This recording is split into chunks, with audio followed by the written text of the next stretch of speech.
Bonjour les amis. Le mois dernier, j'étais en Floride. Pendant quelques jours, le temps était inhabituellement froid. Pour les locaux, cela signifie porter des manteaux, des écharpes, des chaussures fermées, plutôt que des shorts et des t-shirts. Mais pour moi-même, venant d'une région plutôt hivernale, j'étais très à l'aise en manches courtes et j'ai même nagé dans l'océan exceptionnellement froid. La source de ce phénomène météorologique était le vent. Par rapport à la chaleur et l'humidité typique en été, ce vent était agréable. Figurez-vous, un jour pendant ma marche matinale, le Seigneur m'a parlé de son vent divin.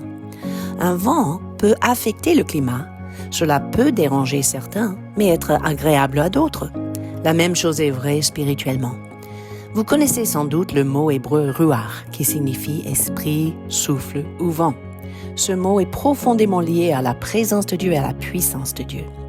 Plus particulièrement, ruach fait référence au Saint-Esprit, ce souffle de vie, cette présence divine qui nous donne la force et qui nous soutient. Mais pourquoi est-ce important pour vous et moi à l'heure actuelle? Parce qu'il est temps, mes amis, de se sensibiliser davantage à l'Esprit de Dieu sur nous et en nous, et de valoriser son action, afin de la libérer encore plus autour de nous. Au lieu d'être influencés par les circonstances, laissons le Saint-Esprit influencer nos circonstances. Ce mot ruach est présent dans toute la Bible, à commencer par Genèse 1-2, où le ruach Elohim, Esprit de Dieu, plane au-dessus des eaux lors de la création. C'est le même ruach qui insuffle la vie à Adam, dans Genèse 2-7. Puis dans Genèse 8-1, ruach est utilisé pour décrire le vent que Dieu a envoyé sur la terre pour faire reculer les eaux du déluge. Par la suite, nous voyons que c'est ce ruach qui donne de la force au peuple de Dieu, comme par exemple les juges et les prophètes de l'Ancien Testament. Au total, le mot ruach se retrouve près de 400 fois dans l'Ancien Testament.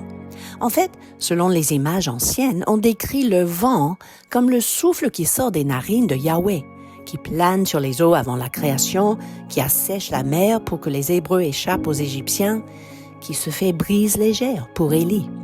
Bref, toutes les créatures vivantes doivent le souffle de vie à l'Esprit créateur de Dieu. Moïse énonce cette vérité clairement dans Nombre 27-16, le Dieu qui donne le souffle à toute créature.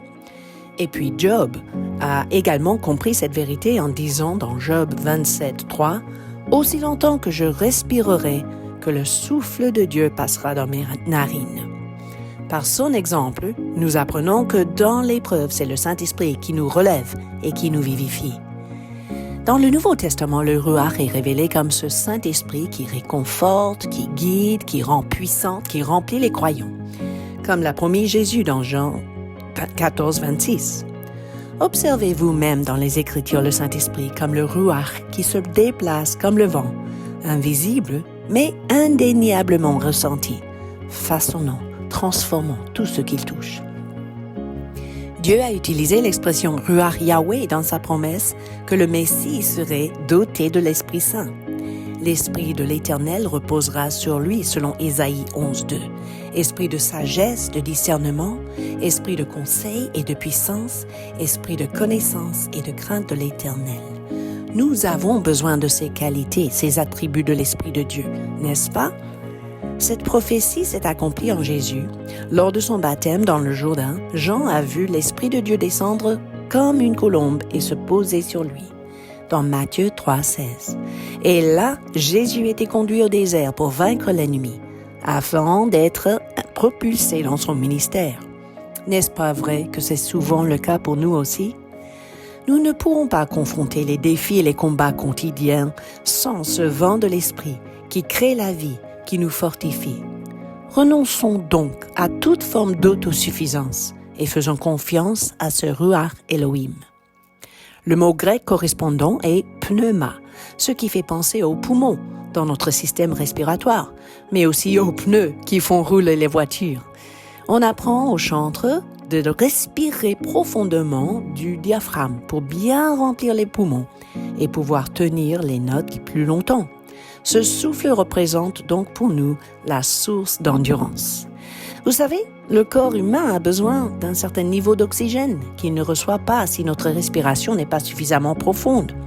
Par exemple, rester courbé du dos pendant des heures devant votre ordinateur peut vous priver d'oxygène et produire une fatigue inexplicable ou même des maux de tête.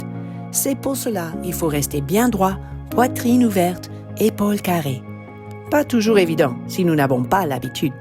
Mais c'est très parlant, n'est-ce pas? Car il est également nécessaire de maintenir une posture spirituelle d'ouverture et de réceptivité. Comme Jésus disait à Nicodème, c'est une réalité invisible dont on ne peut percevoir que les effets. Un changement de température, le soulèvement de la poussière du sol, le mouvement des branches d'un arbre, les vagues sur l'eau, la violence d'une tempête, etc. Voici comment agit le vent de l'esprit. Maintenant, dans votre situation, qu'est-ce qui a besoin d'être touché par le vent de l'esprit? Invitez-le à agir librement, à souffler puissamment, à vivifier abondamment.